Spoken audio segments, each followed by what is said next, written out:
Welcome back to the channel. We're currently on a cruise around the Baltic Sea, but for the next 2 days, we're actually docked in the beautiful and historic capital city of Sweden, Stockholm.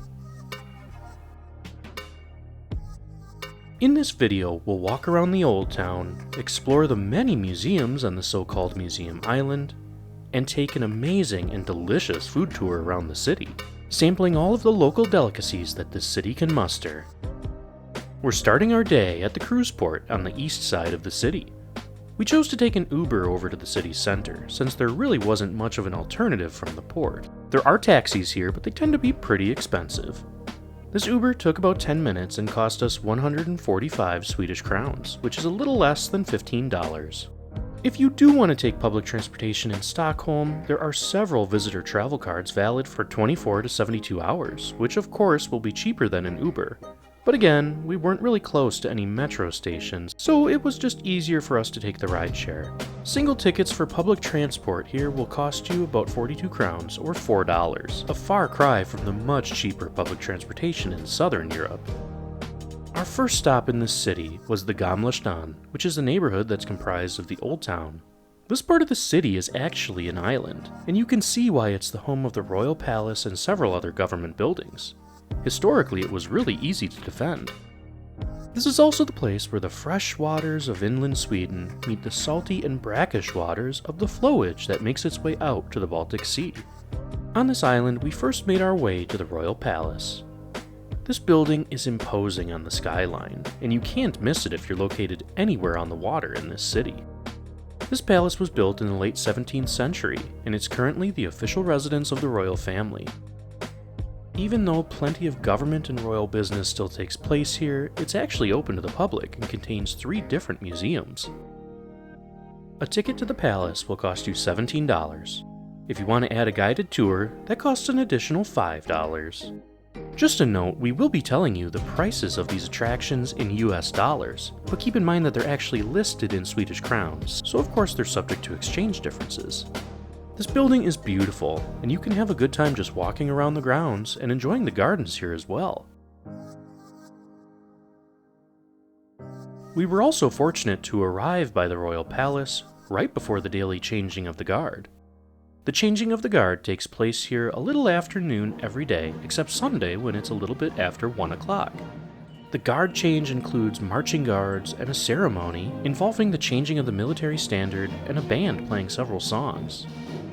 The whole ceremony lasts about 40 minutes. After the guard change ceremony, we even caught the military band playing some ABBA songs right outside the palace grounds.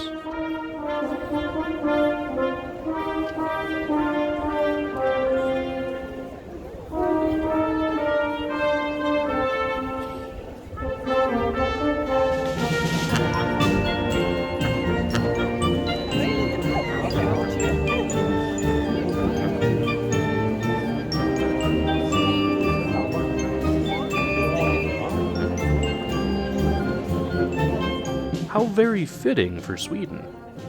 Watching this ceremony doesn't require a ticket into the palace, so you can do it for free. We walked a few blocks from this area over to the Stortorget, which sort of acts as the main square of Gamla Stan. This is a great place to see the beautiful architecture of the city. All around this area there's plenty of quaint little shops and restaurants. It's really an enchanting place.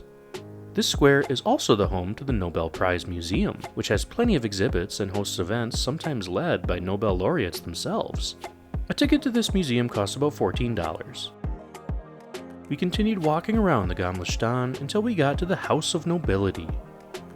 This building was constructed in the 1600s as a meeting place for Sweden's nobility, and it houses over 2,000 family shields and other artifacts. Currently, it's closed for renovation, but there's occasionally concerts and other events being held here. From this island, we can look out and see another attraction of Stockholm, the City Hall. This red brick government house has a lantern tower and stands high above the rest of the city. You can take a tour for about $14. From there, we walked off the Gamla Stan island through this rather beautiful Parliament House. This is actually on its own little island as well. One thing you'll definitely notice about Stockholm is that there's plenty of little islands and beaches everywhere. It was starting to become time for us to meet up with our food tour, but first we walked through the King's Garden just north of the river.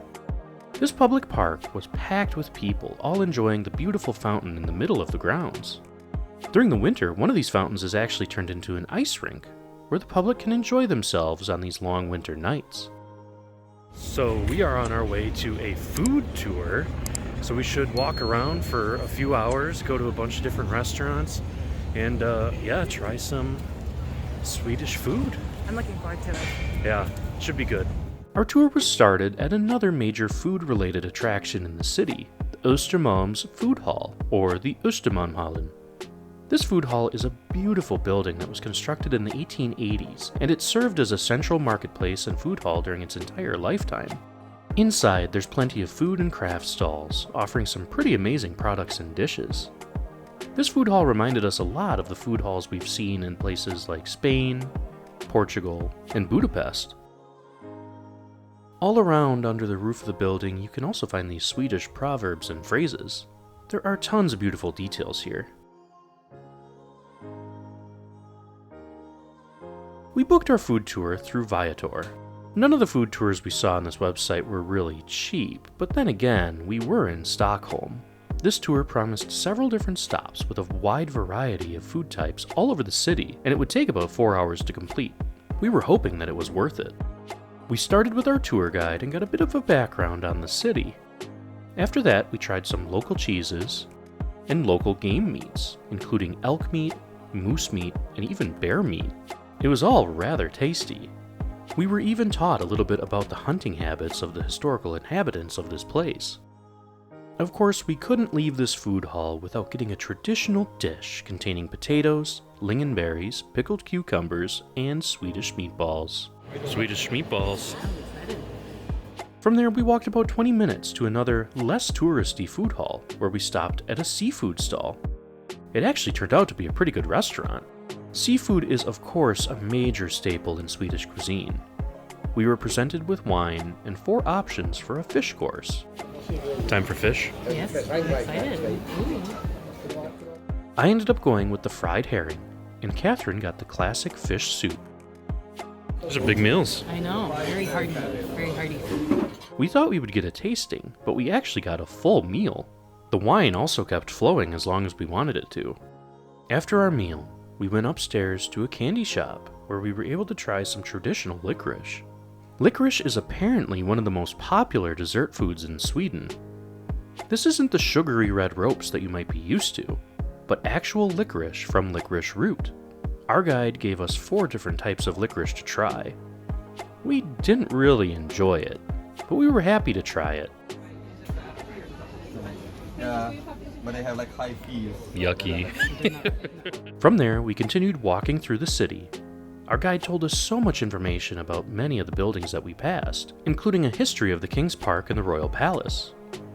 We made our way back onto Gamla Stan, where we found this cute little fika restaurant. Fika literally translates to coffee, but over the centuries it's actually come to mean coffee time or tea time, a traditional time of the day where Swedes will make themselves a hot beverage and enjoy good company along with some sweet treats and pastries. Tonight we were having some delicious coffee with an equally, if not more delicious, cinnamon roll.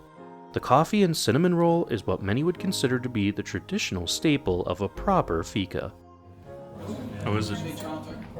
So good. Yeah, very, very good. With that, we ended our food tour in Gamla Stan. After this tour, it was quite late, so we made our way back to the ship. We do have to say that this food tour did involve a lot of walking. But other than that, what did we think? Hey guys, so we are back from our first day in Stockholm, and we had a great time walking around, seeing all the sights, and then the food tour we took was absolutely amazing. We'll link down in the description below which one we took. But it was awesome. Our guide was really great. He kind of led us all over. We ended up tasting at like 7 different places.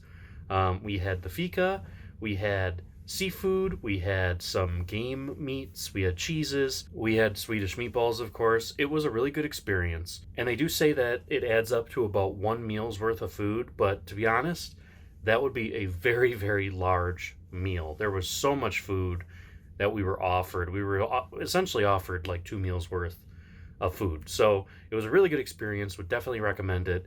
It wasn't too expensive either. When all was said and done, it came out to about $125 total for Catherine and I. And I'm sure that we had at least $50, $40 to $50 of food each today. The next morning, we caught an Uber once again for about $10 and went out to Djurgården, another area of Stockholm. This part of the city is colloquially known as Museum Island, and once we got there, we could definitely see why. It is so cool that in a lot of these Scandinavian cities, they have a lot of open space. So they built like museum islands, basically. There's this area with a bunch of museums on it. Yeah, so just on this island, there's the Viking Museum, the Vasa Museum, the National Museum, and an open air museum. As well as the ABBA Museum. Yeah, I forgot about that. Yeah, Yeah. So, I mean, you could spend a whole day here. Catherine found a lawnmower. She was obsessed with these in Norway. Catherine loves these lawnmowers. Maybe it's because I hate lawn mowing, because I'm terrible at it. You are terrible at This it. would be Yeah. my best friend. She was just spending more time with the little lawn mowing robot. Maybe it's sleeping. It's sleeping. You know? I think it's turned off. Aw. The lawn looks mowed, so I don't think it's going to come to life anytime soon. The Vasa Museum was our first stop. Just seeing the outside of this museum piqued our interest for sure. So we're here at another main attraction in Stockholm, the Vasa Museum, which is a museum that's built around a 17th century warship that actually sank. So it should be cool. It already reminds us a lot of the Fram Museum Yeah. in Oslo, but that ship never sank. So it'll be interesting to see this one, which is supposed to be really well preserved. Yeah. We went in and found something pretty spectacular. A huge ship just sitting in the main hall. This ship is the Vasa, a Swedish warship built between 1626 and 1628. The ship is rather famous because she sank just 1,300 meters into her maiden voyage. You heard that right. It's a bit like when you spend a bunch of time making a paper airplane in grade school. You throw it and it immediately nosedives into the ground. This ship left her moorings and immediately started sinking, despite being one of the best armored and most heavily armed ships in the world at the time.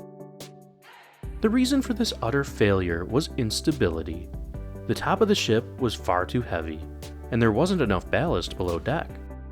The ship encountered a slight breeze after leaving the harbor and was blown a bit to one side. The lower cannon ports began flooding with water, and that was the end of the Vasa and a large portion of her crew.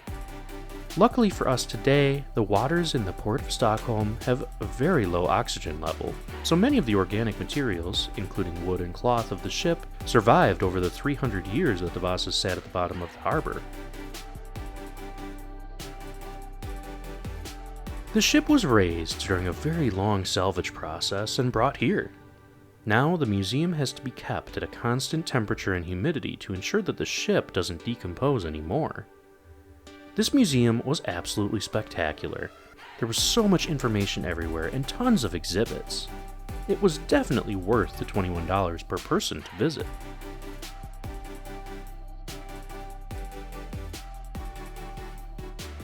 So that was absolutely incredible. They had all sorts of artifacts, and then of course the ship. Would definitely recommend going there. Right next to the Vasa Museum is another museum, but centered more on Nordic culture, native traditions, and the trends of home decor and fashion. This is the Nordic Museum. The museum itself is extremely beautiful, and it was built intending to be a national monument housing the material inheritance of Sweden. Now it holds over 1.5 million artifacts and nearly 6 million photos archiving Swedish history and culture from 1840 until now. Admission for this museum is about $16. Alright, so now we're on our way to another museum here, the Viking Museum. So we'll see how that compares to the Vasa Museum. The Viking Museum is located just down the road, and surprisingly, it was in sort of a warehouse-type building. This museum has several replica relics of the past, and it told a story of Viking conquest in the Nordic countries. They did have guided tours and information at no extra cost. There was even a ride here. So the Viking Museum was actually really cool. The whole upper floor is like exhibitions and, you know, models and things like that. And then the lower floor is actually a ride where you go through like the story of a Viking man who's going to marry off his daughter and has to get a bunch of silver and travels around. So it's pretty interesting. Yeah. It's like an 11-minute ride, too. Yeah, it's a long ride. Yeah. We were at the museum for maybe an hour, and we think that's plenty of time. Mm-hmm. But yeah, it wasn't too expensive either. They also do guided tours for free, like Yeah. every hour, I think. Yeah. There were English ones. Mm-hmm. Yeah, so it was a good find. Yeah. This museum costs about $18. Right next to the Viking Museum is the Wreck Museum, or the Museum of Wrecks, which covers a wide range of shipwrecks and salvage activities going back nearly 100 years. This museum also costs about $18. Right in this area is also the Spirit Museum, which is housed in an 18th century naval building, and it tells about the culture of alcohol in Sweden. This museum is $14 to enter. And of course, also on this island is the ABBA Museum. For an eye-watering $25 per person, you can walk through the early lives of the ABBA members and learn about their rise to fame and their victory at Eurovision 1974. We will say that a lot of these museums did tend to be very touristy and extremely expensive for the product that you're presented with. Now, we're not saying that they're not worth visiting, but just keep in mind that you'll be dropping a few $100 if you plan to visit more than a couple of them with your family. You can also find the oldest amusement park in Sweden here, Grönalund's Tivoli Gardens. Not to be confused with Tivoli Gardens in Copenhagen, Grönalund's Tivoli Gardens has been open since 1883. Here you'll find plenty of food, rides, and even some concerts with pretty big names. Admission starts at $12 with additional costs for each ride as well as other entertainment. After all this walking, we were ready for a bit of lunch before heading back to the ship. We walked into a historical little fishing area of the town. This area also used to serve as a shipyard, and the buildings and atmosphere here definitely portray it as a small maritime village. So we've walked down a little bit, we're looking for food, and this has turned into, it feels like a holiday here, right? Yeah. It feels kind of like a holiday island. Yeah. You know, there's like boat slips and really cute little houses and A theme park. yeah, theme park. It's really nice. It was nice to get out of the hustle and bustle of the museums and the central part of Stockholm. We felt like we were the only tourists here. We found a little restaurant right off the water that served plenty of seafood and other lunch specialties. Catherine decided to go with a mushroom and aioli toast sandwich, and I went with the traditional Skagen sandwich, which is basically a shrimp spread. Everything here was so delicious, but it cost us about $35 for these two lunch meals. Stockholm is definitely not cheap. From there, we started making our way back to the gardens on the other side of the island, enjoying some views out to the water, and even this interesting blue gate. There are so many wonderful views that you can get from all over this city. They really never stopped. We had a great time in Stockholm, and we were sad that we were leaving today. This city is so full of culture, amazing people, delicious food, and some fantastic museums. We even enjoyed the journey to get in and out of Stockholm by boat as well. These fjords were positively beautiful.